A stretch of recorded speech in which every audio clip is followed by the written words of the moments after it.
Bonjour à toutes et tous, je suis Ophélie Beau, directrice du recouvrement des travailleurs indépendants à l'URSSAF Centre-Val de Loire. Je vous remercie de participer à ce webinaire dédié à la promotion du dispositif HELP en faveur des travailleurs indépendants. Avant de commencer mon propos introductif, je vous rappelle que ce webinaire est enregistré et que vous aurez le lien pour visionner le replay après cette session.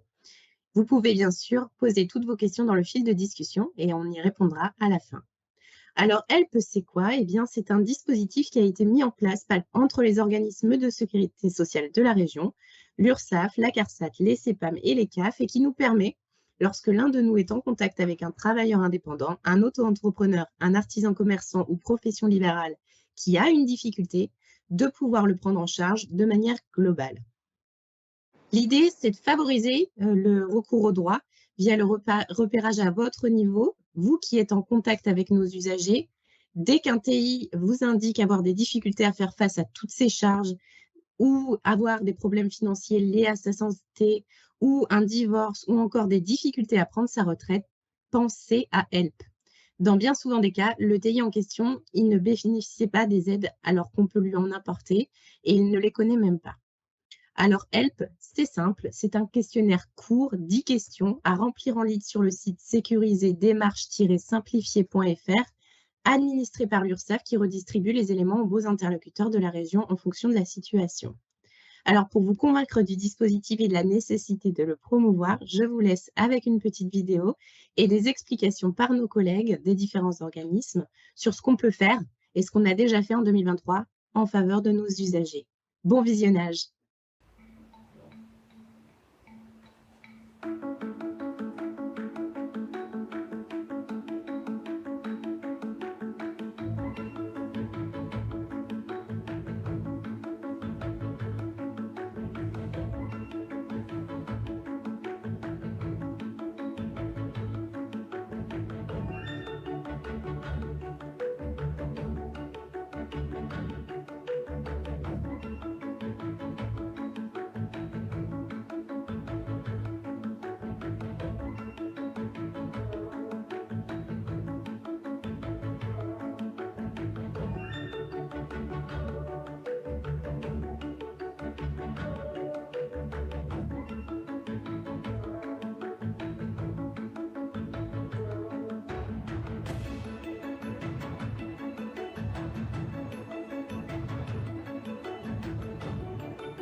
Bonjour, je suis Catherine Bolland, manager du pôle action sociale au niveau de l'URSSAF.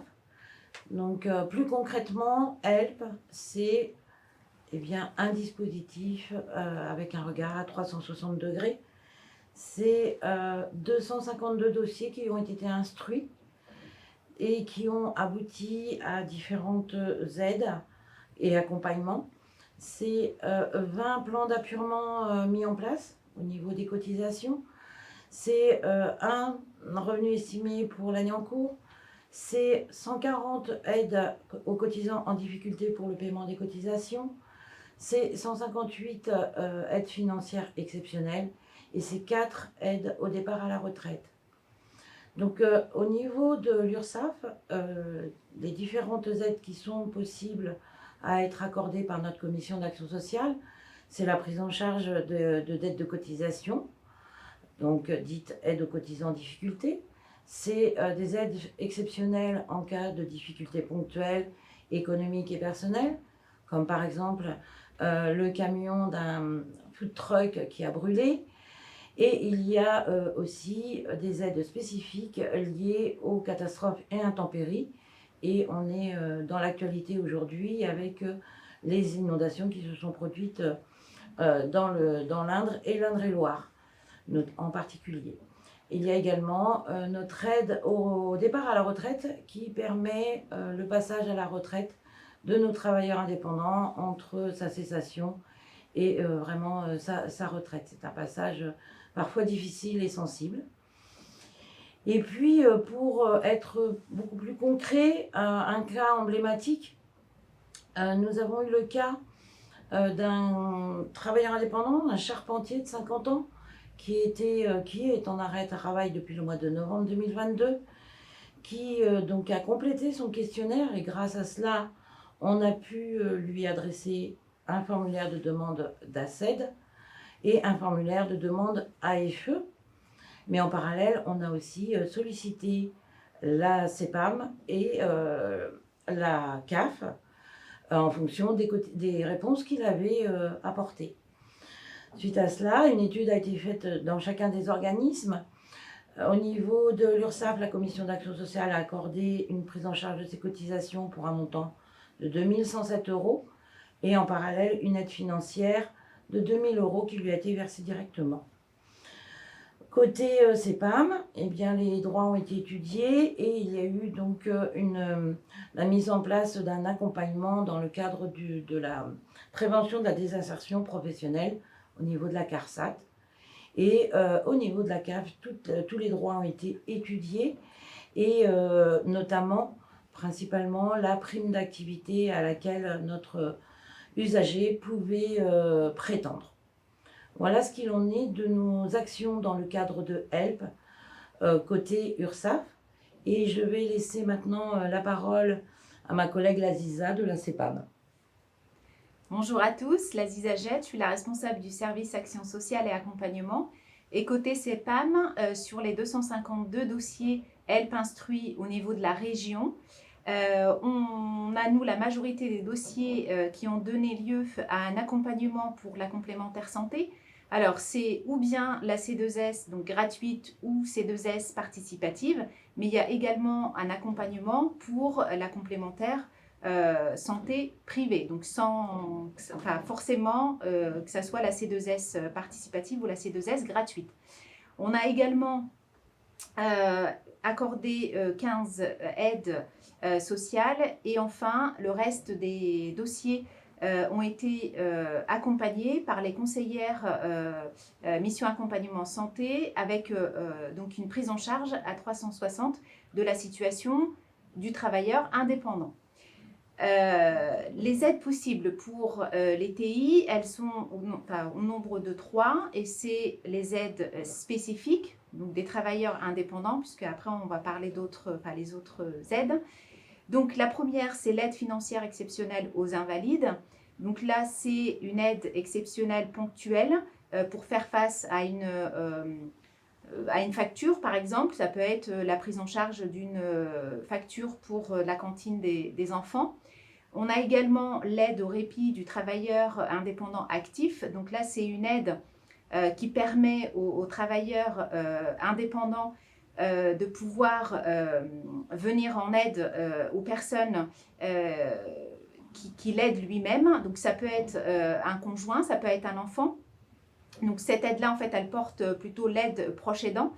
On peut financer un centre d'hébergement de l'aider si c'est le cas et ça permet vraiment, en tout cas aux travailleurs indépendants, de souffler pendant cette période-là. Et la troisième aide spécifique à destination des travailleurs indépendants, c'est l'aide pour accompagner au maintien dans l'activité, donc c'est l'AMA.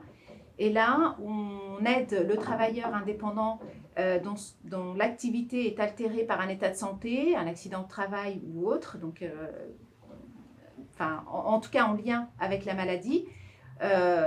Et donc on lui permet finalement de venir compenser cette perte grâce à l'aménagement d'un environnement de travail. On peut aussi aider à l'embauche d'un CDD ou d'un CDI, donc pour permettre aux travailleurs indépendants de maintenir l'activité de son entreprise.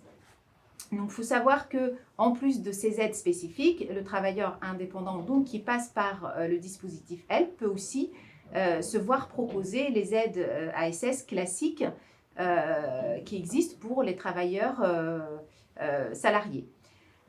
Au niveau des statistiques sur l'année 2023, donc pour les aides spécifiques travailleurs indépendants, on en a accordé 14 pour un montant total d'un peu plus de 65 000 euros. Et pour les aides non spécifiques, on a accompagné un peu plus de 350 bénéficiaires pour un montant total de 220 000 €. Pour le cas emblématique, on a accompagné Madame X, qui est coiffeuse et qui a eu besoin de faire des soins dentaires pour exercer en tout cas son métier dans de bonnes conditions. Et donc, on a pu, avec la collaboration du service médical, en tout cas, accorder une aide pour que Madame puisse donc bénéficier de cette prestation et continuer son activité dans de bonnes conditions.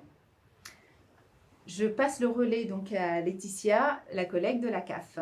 Merci Lalisa, bonjour à tous. Laetitia Maisonnier, donc référente à l'accueil de la Caisse d'allocation familiale d'Orléans et chargée de mission d'accès aux droits. Donc en effet, sur les 252 dossiers HELP instruits sur la région, quelle a été la place de la CAF? Qu'est-ce que la CAF a pu faire?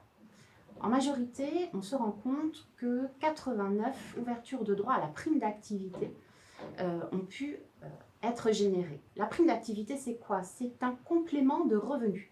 Lorsque vous recevez un usager, travailleur indépendant, qui a une baisse d'activité, une baisse de chiffres, pensez prime d'activité. C'est simplement ce complément de revenus qui peut les aider au quotidien dans leurs charges budgétaires. Et puis, la CAF aussi intervient sur ce minima social qui est le RSA, le revenu de solidarité active. Là, pareil, lorsque vous recevez un travailleur indépendant qui est en rupture d'activité pour X raisons, chiffre d'affaires en baisse, l'entreprise ne fonctionne plus, le travailleur indépendant est en difficulté, il n'a plus de revenus, pensez au RSA.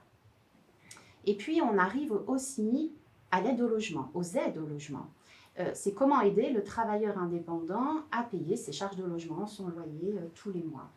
Donc là, par ce dispositif HELP, on va contacter le travailleur indépendant et on va échanger avec lui sur l'ensemble de sa situation, pas que la sienne, aussi de son épouse, de son conjoint, conjointe, de ses enfants.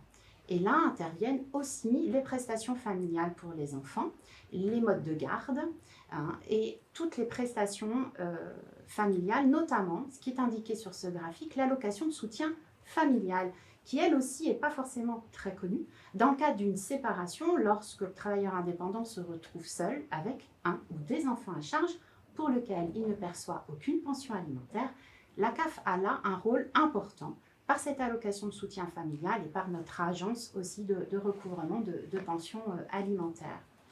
Et puis aussi, et surtout, nous avons un service d'intervention sociale, donc mes collègues assistantes sociales qui là vont accompagner nos travailleurs indépendants qui vivent avec des enfants à charge, qui touchent déjà des prestations familiales dans des situations de décès, naissance multiple, séparation et aussi parfois avec des aides exceptionnelles. En effet, je vais vous donner l'exemple de Madame P. Madame P est tombée malade en février 2022. Madame P vit seule avec 2 enfants, donc famille monoparentale avec 2 enfants de 13 et 16 ans. Elle est gérante majoritaire de sa SARL. Et elle tombe malade, son chiffre est en baisse, elle ne peut plus travailler. Elle va toucher des indemnités maladie jusqu'au moment où son état de santé va s'améliorer. Elle va recommencer à travailler tant bien que mal, essayer d'avoir un chiffre légèrement en hausse, un petit peu plus tous les mois. Et là, elle nous contacte en octobre 2022. Et là, je vois avec elle, en effet, que son chiffre va commencer à augmenter, suffisamment en tout cas, pour pouvoir bénéficier de cette prime d'activité.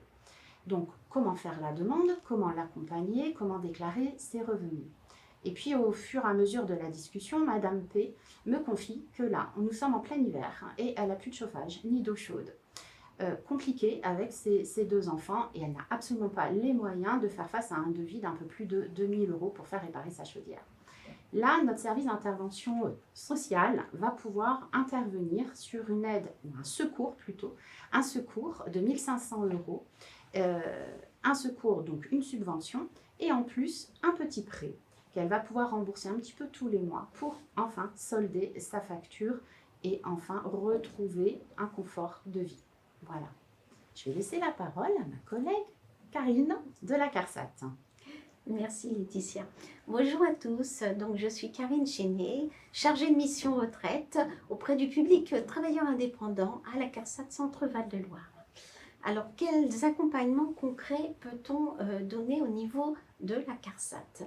Sur les 252 dossiers HELP instruits en 2023, 15 dossiers ont été suivis au titre de l'accompagnement au départ à la retraite et 3 dossiers au titre de la prévention de la désinsertion professionnelle. Alors, donc, quel type de population renseigne-t-on au niveau de la retraite? Ce sont des personnes qui ont 60 ans et plus et qui ont fait le signalement dans HELP. À la réception du signalement, donc en tant que référente à la CARSAT de l'instruction des dossiers HELP, je contacte l'assuré et je lui donne un rendez-vous en visioconférence assez rapidement pour étudier ses droits à la retraite. Il est important pour lui de savoir, avec les aides qu'il peut obtenir des autres organismes, quand il peut partir en retraite pour avoir enfin un revenu fixe et ne plus être confronté aux situations difficiles qu'il rencontre dans son activité professionnelle. Donc, au niveau des statistiques, donc, comme je vous disais, 3 personnes ont été accompagnées par le service social. Celles-ci sont traitées donc, au niveau de la CEPAM, au sein de la structure CEPAM par les assistantes sociales de la CARSAT Centre Val-de-Loire, au titre de la prévention de la désinsertion professionnelle. Notamment le cas que vous a exposé Catherine tout à l'heure est une des personnes que nous avons accompagnées aussi au niveau du service social pour une réorientation de son activité. Un cas emblématique à vous proposer, donc maintenant, au titre de mon expérience réalisée en 2023, il s'agit d'un boulanger qui a à peine 60 ans et qui donc utilise HELP en indiquant ses problèmes de santé. En effet, en tant que boulanger, il a dû fermer son entreprise plusieurs mois en 2022 du fait de gros problèmes de santé.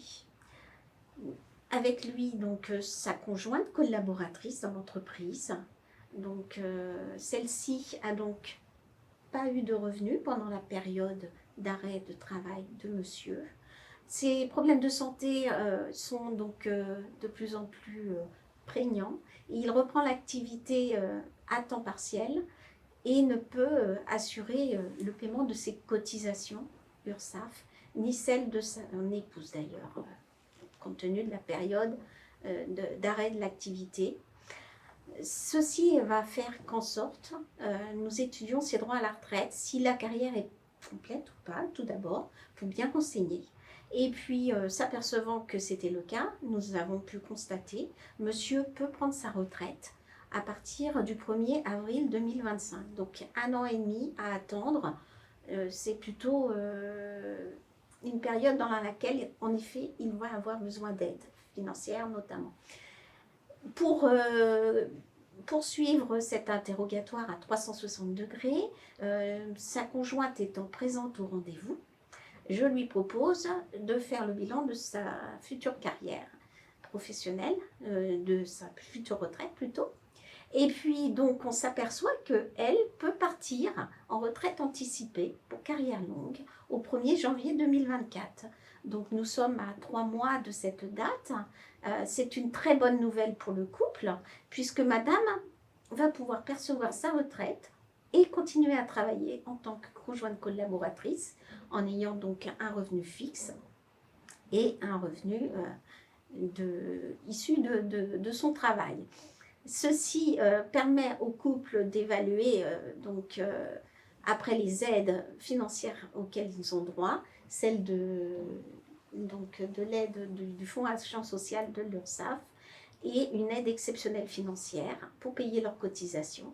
Et ce qui fait que ces personnes vont continuer à travailler non pas 5 jours par semaine, mais 4 jours d'ouverture de la boulangerie en réduisant leur activité pour tenir le coup jusqu'à la prise de retraite de monsieur.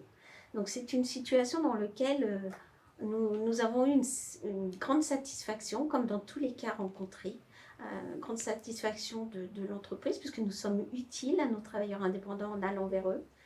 Et puis aussi, cela va permettre de pouvoir se développer ces aides. C'est pour ça que nous sommes là aujourd'hui, parce qu'on compte sur vous pour détecter les situations dans lesquelles les assurés, travailleurs indépendants, peuvent prétendre à cette aide et donc promouvoir auprès de ces travailleurs indépendants le système HELP. Merci à vous. Je passe la parole à Laziza, pardon. Alors, en guise de bilan et conclusion, c'est un bilan en amélioration, bien évidemment, ce dispositif HELP qui gagnerait à être promu. Donc, c'est pour ça que nous sommes ici devant vous aujourd'hui. Donc, nous comptons sur vous pour promouvoir ce dispositif et orienter vers mes démarches simplifiées à chaque fois que vous avez un travailleur indépendant donc, qui vient dans un point d'accueil ou qui appelle en tout cas les différentes plateformes. Donc on va passer aux questions. Laura, est-ce que tu peux nous dire s'il y a des questions? Oui, on a reçu quelques questions. Merci à toutes les quatre. La première question, en fait, elle combine un peu deux questions. Est-ce qu'un usager peut faire la démarche dans nos accueils? Et où peut-il trouver le lien? Alors, le lien HELP, sachez qu'il a été remis dans le fil de conversation. Mais voilà, si lui est seul, où est-ce qu'il va pouvoir trouver ce lien? Et est-ce que dans nos accueils, on a la possibilité de lui accompagner? Oui, simplement sur le site des démarches simplifiées. Ouais. Là, il y aura ce dispositif HELP mis à disposition. Après, sur nos sites respectifs, nous avons des liens sur nos sites URSSAF, CEPAM, CARSAT et CAF. Voilà. Et bien évidemment, dans nos accueils respectifs, on va pouvoir mettre à disposition le flashcode et puis la documentation nécessaire pour accéder à HELP. Très bien, merci. Une autre question en lien, on a cité CAF, CARSAT, CEPAM, URSSAF. Qu'en est-il de la DGFiP? Est-ce qu'elle fait partie de ce dispositif ou pas? Alors pour l'instant, elle ne fait pas partie du dispositif. C'est vraiment que nos 4 organismes de sécurité sociale. Il y aura peut-être à l'avenir effectivement une convention avec le DGFiP, mais pour l'instant on est au stade simplement organisme de sécurité sociale. Très bien. J'ai une autre personne qui nous demande, qui a un doute. Elle est avec un usager, elle a un doute vis-à-vis de la situation. Est-ce qu'elle peut malgré tout lui proposer de remplir le questionnaire? Bien sûr. Bien sûr. C'est le réflexe à avoir en fait, parce que quand on est en situation d'accueil, on n'a pas forcément le temps nécessaire pour pouvoir enchaîner avec un entretien un peu plus dans le détail. Donc là, juste ayez le réflexe de dire, c'est vrai qu'il y a ce dispositif qui existe. Vous n'allez pas, on ne peut pas en fait, vous former sur toutes les prestations possibles de nos institutions respectives. Donc là, vraiment, le bon réflexe à avoir, c'est mes démarches simplifiées. Si 10 questions, elles sont très basiques. Et là, on peut, nous, à ce moment-là, recontacter le TI et on refera un balayage de sa situation et on ira en fait l'aider là où il a besoin d'être aidé. Donc, en cas de doute, orienter vers les démarches simplifiées. Oui, et dès qu'il y a un événement de vie particulier, donc les événements de vie qui peut tous avoir, un décès, une séparation, une baisse importante du chiffre d'affaires, la maladie, bien souvent, c'est le lien. La maladie souvent, qui est souvent le point de départ.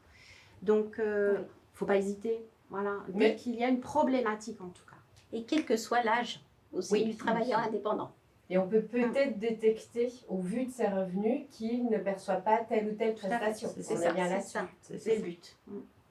En lien avec tout ça, Laziza, tu parlais de travailleurs indépendants. Est-ce que les auto-entrepreneurs peuvent aussi avoir droit à ce dispositif? Tout à fait. En fait, ce qui est intéressant dans ce dispositif, c'est qu'on va avoir le TI, mais pour des prestations bien spécifiques. Mais tout à l'heure, côté CEPAM, je parlais en fait des prestations non spécifiques. C'est-à-dire que à partir du moment où il est dans le dispositif, nous, on va faire vraiment une prise en charge globale de sa situation. Et là, on va pouvoir en fait proposer tout simplement les prestations que l'on propose à tous nos bénéficiaires, aussi bien à l'URSSAF, à la CAF, à la CARSAT qu'à la CEPAM. Donc, c'est pour ça que c'est important, dès que vous avez ce profil TI, même si vous ne rentrez pas dans le détail pour connaître en fait son statut, c'est de se dire, il y a peut-être quelque chose à creuser, et donc là, à ce moment-là, orienter vers les démarches simplifiées. Donc oui. Et encore plus les auto-entrepreneurs, puisqu'on sait que c'est pas... Oui, souvent, c'est des créations C'est les plus d'entreprises, fragiles. donc pour tout créateur d'entreprise, en fait. Moi, travaillant à l'URSSAF, est-ce que je peux, même si côté URSSAF, il n'y a aucun souci, lui faire remplir via démarche simplifiée le questionnaire pour l'orienter, du coup, qui va l'orienter automatiquement vers votre organisme. Il ne faut pas que je le renvoie chez vous pour qu'il remplisse le questionnaire. Je peux le faire non, directement Oui, de mon on peut le côté. faire directement, même si les difficultés ne sont pas côté recouvrement, qui sont plus côté famille ou côté santé. Rien n'empêche de faire démarche simplifiée chez nous, sans problème. Et on orientera vers les organismes sollicités. Pour compléter, l'intérêt en fait d'utiliser le dispositif, c'est vraiment de couvrir finalement toutes les prestations. Ouais, Alors que si on oriente vers la caisse primaire d'assurance maladie, parce qu'on a l'habitude de travailler en partenariat avec la caisse primaire, la caisse primaire finalement elle va juste prendre en charge par rapport à ses offres de services et va pas forcément faire le relais. Alors que si on a finalement le circuit démarche simplifiée et donc le dispositif HELP, nous, on pourra en fait tous intervenir. Et surtout, on peut avoir des aides qui se complètent. Oui, c'est ça. C'est ça. Donc, si l'Aziza me dit, voilà, nous, on peut avoir une aide financière pour telle personne qui est dans telle problématique, côté CAF, peut-être qu'on peut compléter justement par nos prestations ou peut-être compléter par nos aides financières. Donc, l'avantage de HELP, c'est cette complémentarité, en fait, de nos prestations et de nos aides qu'on peut apporter face à un événement ou une problématique donnée. Le complément, ça me fait penser à l'ADR. L'aide au départ à la retraite, c'est dans le même système. On a une aide au niveau de l'action sociale URSSAF et ensuite il y a le passage à la retraite. Donc on est vraiment tous liés les uns avec les autres et c'est cette vision qu'il faut vraiment conserver en tant qu'acteur de sécurité sociale. Justement, je vous ai sollicité pour une demande. Est-ce que des retours sont faits sur ces sollicitations-là ou pas? Alors malheureusement, on n'arrive pas à tracer les retours en fonction des propositions. On ne peut pas savoir par quel biais l'usager a complété son questionnaire. Donc on a... Est-ce qu'il va en découler finalement? Est-ce que des prestations ou un accompagnement lui a été... Voilà, alors on peut arriver à avoir derrière une statistique sur ce qui a été proposé, mais on n'a pas le résultat final. Oui, on a une question subsidiaire sur est-ce qu'on doit faire valider par notre manager le fait de vous envoyer, de proposer le questionnaire ou pas? Pas du tout. C'est une démarche Pas qui du peut tout. être faite au téléphone, à l'accueil, Voilà. sans difficulté. Vous êtes tous acteurs et tous en capacité de déterminer si vous pouvez orienter l'assuré vers le HELP. C'est vraiment quelque chose qui est en toute autonomie et qui est à votre portée. Alors Karine, c'est une spéciale dédicace pour toi. Quelle Ah. différence existe-t-il entre l'accompagnement CARSAT et le service social? Alors, dans le cadre de HELP, en fait, le service social va intervenir avant le passage à la retraite. C'est-à-dire trouver une solution pour l'assuré qui est en difficulté, fragilité éventuellement médicale. Il n'est plus en capacité de pouvoir poursuivre son emploi de travailleur indépendant. Le service social de la CARSAT, donc avec les services de la CEPAM, interviennent auprès de la personne concernée pour trouver une solution avec lui à sa future activité professionnelle. Ça peut être de la reconversion par exemple, ça peut être plusieurs situations différentes, mais en tout cas, les services de l'action sociale, des services sociaux de la CARSAT sont là pour accompagner les personnes avant la retraite. Tandis que le dispositif d'accompagnement personnalisé concernant les personnes de 60 ans et plus, au niveau de la CARSAT, c'est vraiment d'accompagner les personnes et surtout de les renseigner sur quand, au plus tôt, ils pourront prétendre à la retraite du fait de leurs difficultés. On sait que ce sont des personnes qui attendent la retraite au plus vite, sachant qu'ils ont des soucis de santé la plupart du temps, des difficultés financières aussi, donc difficile d'assumer les cotisations sociales mensuelles ou trimestrielles. Donc ça peut être une solution pour justement savoir à quelle date ils peuvent cesser leur activité et donc prévoir cette période entre le moment de l'information et le passage à la retraite. Merci Karine. Une dernière question. Pourrions-nous avoir un contact HELP dans chaque organisme de la région? Alors, l'objectif, justement, alors non, on n'aura pas de contact en fait pour chaque organisme au niveau de la région. Là, vraiment, le réflexe, et je me répète peut-être, le réflexe, c'est vraiment mes démarches simplifiées. Encore une fois, parce que le circuit, ça nous permet déjà d'évaluer aussi le dispositif pour voir comment on peut l'améliorer et qu'est-ce qui est à corriger. Donc ça, c'est important. Et puis aussi l'harmonisation de nos pratiques, bien évidemment. Et ça évite voilà, de démultiplier les circuits et puis les correspondants. Donc là, c'est vraiment les démarches simplifiées. Et je redis, voilà, ces 10 questions, elles sont très basiques. Et puis même si l'ETI finalement, bon, des fois n'est pas forcément concerné par telle ou telle prestation, il est recontacté alors, par les conseillères MISAS pour la CEPAM et puis par les personnes qui accompagnent justement ce public-là. Et on refait le point et c'est à ce moment-là qu'on peut aussi détecter ce qui n'a pas pu l'être dans un point d'accueil ou lors d'un appel téléphonique. Oui, puis le fait de remplir ce questionnaire, ce qu'il faut savoir, c'est en remplissant ce questionnaire, chacun de nous, là toutes les 4, on a des alertes. Et on sait que telle personne a rempli à tel moment ce questionnaire. Et on a la vision des réponses portées. Donc comme ça, on voit tout de suite si la CPAM va pouvoir intervenir, si l'ACA va pouvoir intervenir en complément, s'il y a des problèmes de cotisation, l'URSSAF, pareil, va pouvoir intervenir. Donc en fait, ces 4 organismes ont une vision complète du questionnaire, donc d'où cette complémentarité qui peut se mettre en place. Et c'est vraiment très innovant en fait, cette vision que l'on doit tous avoir, qu'on doit tous acquérir, c'est de penser que l'assuré, lui, il a des droits partout.